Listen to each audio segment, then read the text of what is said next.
Hello, girls. In the last presentation, we have dealt with coal. Today, we are going to deal with the petroleum. Petroleum, we all know it is one of the most important fossil fuel. So, the word petroleum, it is derived from the Latin word petra, which means rock, and oilum, which means oil. That means it is rock oil. This petroleum, it is also called liquid gold. Why is it called liquid gold? Because it has a very high price and high value, and it's economic. Because of its economic need, it is known as the liquid petroleum. So petroleum, when it is in its crude form, crude or raw form, okay, it is very viscous black liquid. Viscous meaning it's a very thick black liquid, and it occurs in association with natural gas as well as water. And petroleum, like the coal, it is also a fossil fuel. So since it is a fossil fuel, that's why it occurs in the layer of the sedimentary rock formation, like the it is found in the sandstone, it is found in the limestone, or it is found in the shale. So petroleum, it is derived from the plant and animal that was buried millions of years ago.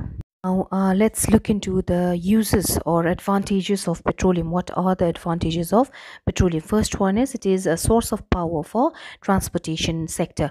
Any kind of transportational facilities, it is incomplete without petroleum. Say, for example, in the case of airways, aviation fuel is used, roadways, fuel diesel is used, or petrol is used, railway diesel is used, waterway diesel or petrol is used, as well as to generate energy, as well the uh, f- petrol is being used. Talking about the generation of energy, it can be thermal energy or electricity. Energy is derived from the petroleum.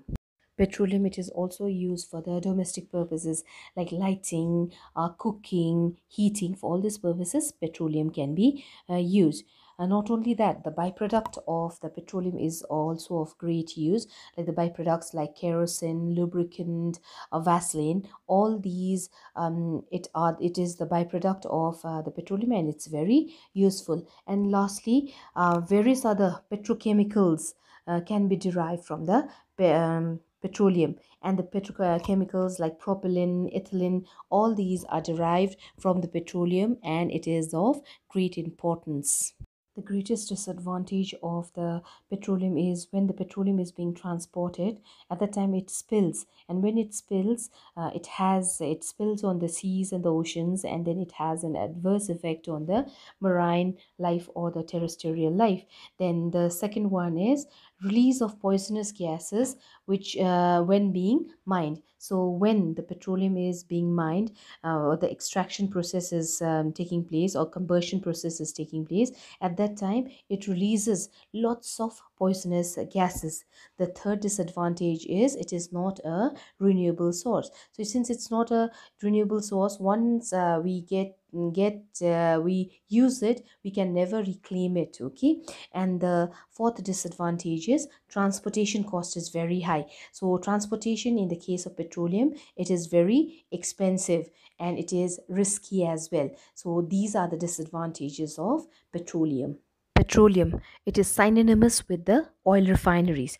So why is it synonymous? That's because crude oil will have to be refined before use. When we extract the oil, at that time the oil is in crude or raw form, so it will have to be refined before it is being used. That's why refineries, oil refineries, is of great importance. Many refineries in South Asia is located in the coastal area. So why are the refineries located in the coastal area? That's because in South Asia there's very less deposit of petroleum. Okay, so the petroleum will have to be imported from other countries. So when it is being imported, it will have to be refined after that. That's why many of the refineries, they are located in the coastal area, and two-thirds of the petroleum is imported in India. So the petroleum that is used in India, around about two-thirds of that petroleum, it is imported. That's why so many refineries in India is also located in the coastal region, so that as soon as the petroleum is brought or imported from the other countries, crude petrol, then it can be refined and it can be sent to the different other places from the coastal area itself. That's why many refineries like the Mumbai refinery, Chennai, Jamnagar, Vishakhapatnam, Mangalore, Paradip, Haldia, Kochi, all these refineries are situated in these places. The import of the crude oil, it is basically done from the Gulf countries as well as from Malaysia.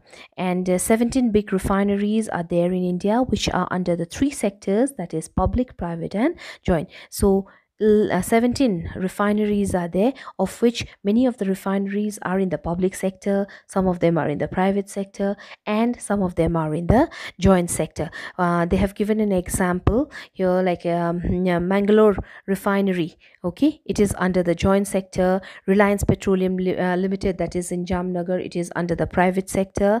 And under the public sector, the Indian Oil Corporation Limited at Mathura, Barauni, Haldia, Guwahati, Koyali, Panipat, Digboy, all these refineries are under the public sector. The total installed capacity of all the refineries that are there in India, it was 61.55 million tons. That was in 1997-98. Okay, it's a given division sign, it is dash actually. 97-98, it was 61.55 million tons, and it rose up to 249.366 million metric ton in 2019. So this is about the oil refineries. Now let's talk about the distribution of the petroleum. So the discovery of oil in India, it dates back to 19th century. So when the rail track was being laid from Ledo to Dibrugarh in Assam, at that time there was a discovery of the petroleum in Assam. Okay, and that's why the oldest oil field in Assam is the Digboy oil field. Okay, it is also the oldest in India that was discovered. And India is largest producer amongst the shark country. So India is the largest producer among the shark country, as well as it is also a major producer of petroleum where South Asia is concerned. Okay, so amongst the South Asian country also, it is amongst the major producer.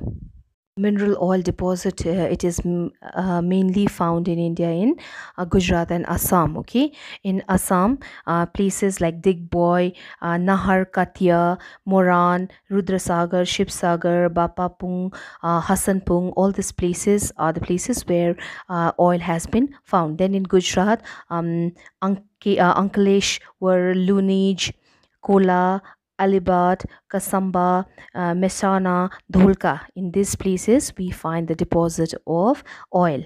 Sorry girls, there's a spelling mistake in Lunij. It is Lunej. Okay, Lunij. Then in Maharashtra, Mumbai High Basin offshore oil field is also there.